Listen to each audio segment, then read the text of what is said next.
ಹೆಣ್ಣು 2 ಅಕ್ಷರದ ಅದ್ಭುತ. ಹೆಣ್ಣು ಮಕ್ಕಳು ಎಲ್ಲಾ ಕ್ಷೇತ್ರದಲ್ಲೂ ಮುಂದೆ ಇದ್ದಾರೆ. ಅವರ ಛಾಪನ್ನ ಶಿಖರದ ಎತ್ತರಕ್ಕೆ ತಗೊಂಡೋಗಿದ್ದಾರೆ. ಹೌದು, ಈಗ ನಾನು ಮಾತಾಡ್ತಿರುವಂತಹ ವ್ಯಕ್ತಿಯ ಹೆಸರು ಭಾರ್ಗವಿ ಅಂತ. ಅವರು ಒಬ್ಬ ಮಹಿಳಾವಾದಿ, ಒಬ್ಬ ಬಿಸ್ನೆಸ್ ವುಮೆನ್, ಹಾಗೆ ಈಗ ಅವರು ಲೇಖಕಿನೂ ಕೂಡ ಹೌದು. ಎಸ್, ಅವರು ಬರೆದಿರುವಂತಹ ಭಾರ್ಗವಿ ಭಾವಲಿಪಿ, ಇದನ್ನ ನಾನು ಓದಿದ್ದೀನಿ ಸ್ನೇಹಿತರೆ. ಅವರ ಲೇಖನ ಎಷ್ಟು ಚಂದ ಅಂದ್ರೆ ಒಂದೊಂದು ಪದದ ಅರ್ಥ ತುಂಬಾ ಆಳವಾಗಿದೆ. ನೀವೇನಾದ್ರೂ ಪುಸ್ತಕದ ಪ್ರೇಮಿ ಅಂತಂದ್ರೆ ದಯವಿಟ್ಟು ಒಂದು ಸಲ ಇವರ ಬುಕ್ಕನ್ನ ಓದಿ, ಇವರ ಪುಸ್ತಕನ ಓದಿ. ನಿಮ್ಮ ಮೈಂಡ್ ಸೆಟ್ ಡೆಫಿನೆಟ್ಲಿ ಚೇಂಜ್ ಆಗುತ್ತೆ. ಅವರು ಡಿಗ್ರಿನ MA ಮುಗಿಸಿದ್ದಾರೆ. ಸೊ ಮೇಡಮ್ ನಮಸ್ತೆ. ದಯವಿಟ್ಟು ನಿಮ್ಮ ಬಗ್ಗೆ ತಿಳಿಸ್ಕೊಡಿ ನಮ್ಮ ವ್ಯೂವರ್ಸಿಗೋಸ್ಕರ. ಫಸ್ಟ್ ಆಫ್ ಆಲ್ ನಿಮ್ಗೆ ನಮಸ್ತೆ. ನನ್ನ ಬುಕ್ ನ ರಿಲೀಸ್ ಮಾಡೋಕ್ಕೋಸ್ಕರ ಬಂದಿದ್ದಕ್ಕೆ ಧನ್ಯವಾದಗಳು.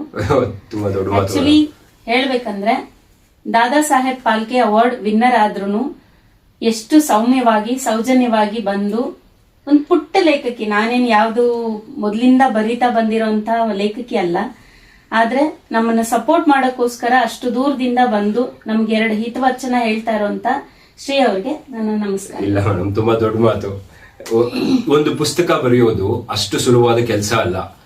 ತುಂಬಾ ಧೈರ್ಯ ಬೇಕು, ತುಂಬಾ ಕಾನ್ಫಿಡೆಂಟ್ ಬೇಕು. ನನಗಿಲ್ಲ, ಮೇಡಮ್ಗಿದೆ. ಸೊ ದಯವಿಟ್ಟು ನಿಮಗೇನಾದ್ರೂ ಪುಸ್ತಕದ ಮೇಲೆ ಆಸಕ್ತಿ ಇತ್ತು ಅಂದ್ರೆ ಒಂದ್ಸಲ ಈ ಬುಕ್ಕನ್ನ ಓದಿ. ತುಂಬಾ ಆಳವಾದ ಅರ್ಥ ಇದೆ ಇದರಲ್ಲಿ. ಎಲ್ಲರಿಗೂ ನಮಸ್ಕಾರ. ನಾನು ಬರೆದಿರುವಂತಹ ಭಾರ್ಗವಿಯ ಭಾವಲಿಪಿ ಆತ್ಮಕರ್ಮಿಯ ಕವನಗಳ ಯಾನ, ಚಿಕ್ಕ ಒಂದು ಕವನ ಸಂಕಲನ. ಪುಟ್ಟದಾಗಿ ನನ್ನ ಮನಸ್ಸಲ್ಲಿ ಬಂದಿರುವಂತಹ ಭಾವನೆಗಳನ್ನ ಹಂಚ್ಕೊಂಡಿದೀನಿ. ಓದಿ ಅದು ಇಷ್ಟ ಆದ್ರೆ ನನಗೆ ತಿಳಿಸಿ. ಖಂಡಿತವಾಗಿ ಎಲ್ಲರೂ ಓದ್ಲೇಬೇಕು. ಕನ್ನಡ ಸಾಹಿತ್ಯ ಅನ್ನೋದು ಎಷ್ಟು ಆಳವಾಗಿದೆ ಅನ್ನೋದು ಎಲ್ಲರಿಗೂ ಗೊತ್ತು. ಕನ್ನಡ ಸಾಹಿತ್ಯ ಪ್ರೇಮ ಅನ್ನೋದು ಎಲ್ಲಾ ಕನ್ನಡಿಗರಲ್ಲೂ ಇದ್ದೇ ಇರುತ್ತೆ. ಅದು ನನ್ನಲ್ಲಿ ಎದೆ ತುಂಬಿ ಇದೆ. ಅದಕ್ಕೋಸ್ಕರ ಯಾವಾಗೂ ಕನ್ನಡಕ್ಕೆ ನನ್ನದೇ ಆದಂತ ಒಂದು ಚಿಕ್ಕ ಅಳಿಲ್ ಸೇವೆ ಆಗ್ಬೇಕು ಅನ್ನೋ ಕಾರಣಕ್ಕೆ ನಾನು ಬರ್ದಿರುವಂತ ಮೊದಲನೇ ಕೃತಿ ಇದು. ಎಲ್ಲಾರು ಇದೇ ರೀತಿ ನನಗೆ ಪ್ರೋತ್ಸಾಹ ಕೊಡ್ಬೇಕು ಅಂತ ನಾನು ಕೇಳ್ಕೊಳ್ತೀನಿ. ನಾನು ಅವಾಗ್ಲೇ ಹೇಳಿದಂಗೆ ಅವರೊಬ್ಬ ಮಹಿಳಾವಾದಿ ಮತ್ತು ಈಗ ಲೇಖನಗಾರ್ತಿ ಕೂಡ.